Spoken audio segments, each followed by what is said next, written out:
ആഗോള അയ്യപ്പ സംഗമത്തിന് ബദലായി ഇന്ന് ദില്ലിയിലും അയ്യപ്പ സംഗമം നടക്കും. വിവിധ ഹിന്ദു സംഘടനകളുടെ നേതൃത്വത്തിലാണ് ബദൽ സംഗമം നടക്കുക. RK പുരം അയ്യപ്പ ക്ഷേത്രത്തിൽ നടക്കുന്ന പരിപാടിയിൽ ജസ്റ്റിസ് ഇന്ദു മൽഹോത്ര അയ്യപ്പ ജ്യോതി തെളിയിക്കും. ദില്ലി മന്ത്രിമാരും MP മാരും സാമുദായിക നേതാക്കളുമൊക്കെ പരിപാടിയിൽ പങ്കെടുക്കും.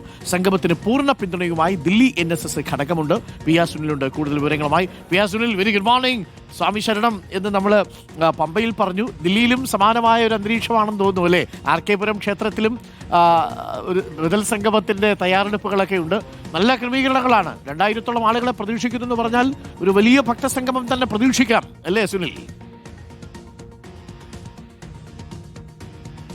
Arun, good morning. ഞാനിപ്പോൾ നിൽക്കുന്നത് RK പുരം അയ്യപ്പ ക്ഷേത്രത്തിലാണ്. ഒരുപാട് വിശ്വാസികൾ എപ്പോഴും എത്തുന്ന ഒരു ക്ഷേത്രമാണ്. ഏതായാലും ആ ക്ഷേത്രത്തിന്റെ അങ്കണത്തിലാണ് ഇപ്പോൾ ഇങ്ങനെ ഒരു അയ്യപ്പ സംഗമം സംഘടിപ്പിച്ചിരിക്കുന്നത്. അയ്യപ്പ സംഗമം എന്ന് പറഞ്ഞാൽ മാത്രം പോരാ, ഒരു പ്രതിഷേധ സംഗമമാണ്. കേരളത്തിൽ ആഗോള അയ്യപ്പ സംഗമം നടക്കുമ്പോൾ അതിന് ബദലായി ഒരു പ്രതിഷേധ സംഗമം നടത്തുകയാണ്.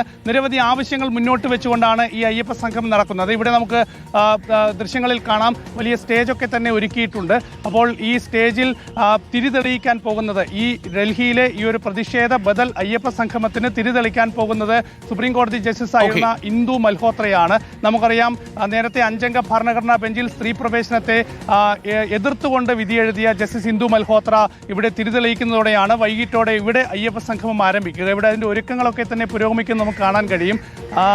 നമുക്ക് അവരോട് ചോദിക്കാം, എപ്പോഴാണ് ഈ പരിപാടി തുടങ്ങുക?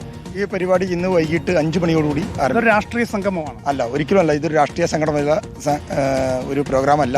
ഇത് ഡൽഹിയിലെ മലയാളികളുടെ അയ്യപ്പ ഭക്തന്മാരുടെ ഒരു സംഗമമാണ്. എന്തുകൊണ്ടാണ് കേരളത്തിൽ ഈ ആഗോള അയ്യപ്പ സംഗമം നടക്കുന്ന അതേ ദിവസം ഇവിടെ തീരുമാനിച്ചത്? അതെ, 2018 ശബരിമലയിൽ ആചാര ലംഘനത്തിനായി മുൻകൈയെടുത്ത സർക്കാരാണ് ഇപ്പോൾ കേരളത്തിൽ ഇതുപോലൊരു പ്രതിഷേധ സംഗമമാണ്. പ്രതിഷേധമല്ല, ഒരിക്കലും പ്രതിഷേധമല്ല. ഇത് ആചാര സംരക്ഷണത്തിന് വേണ്ടി ഭക്തജനങ്ങൾ സംഗമിക്കുന്നതാണ്. മാത്രമല്ല, ഇത് രാജ്യ തലസ്ഥാനമായ ഡൽഹിയിൽ കഴിഞ്ഞ 2018 ഇതുപോലെ ഒരു ആചാര ലംഘനം ഞാൻ പാലക്കാട്ടേക്ക് പോട്ടെ. അവിടെ മറ്റൊരു പ്രതിഷേധമുണ്ട്. പ്രതിഷേധത്തിന്റെ കാര്യം പറഞ്ഞപ്പോഴാണ് പാലക്കാട്ടെ ദൃശ്യങ്ങളിലേക്ക് കൂടി നമുക്ക് വരാം. പാലക്കാട്ട് വലിയ രീതിയിലുള്ള ഒരു പ്രതിഷേധം ഇപ്പോൾ നടക്കുന്നുണ്ട്. അത് BJP-യുടെ പ്രതിഷേധമാണ്. രാഹുൽ പാങ്കൂട്ടത്തിനെതിരെയാണ് ആ പ്രതിഷേധം നടക്കുന്നത്. നമുക്കതിന്റെ ദൃശ്യങ്ങളിലേക്കും വാർത്തകളിലേക്കും ഒക്കെ വരാം.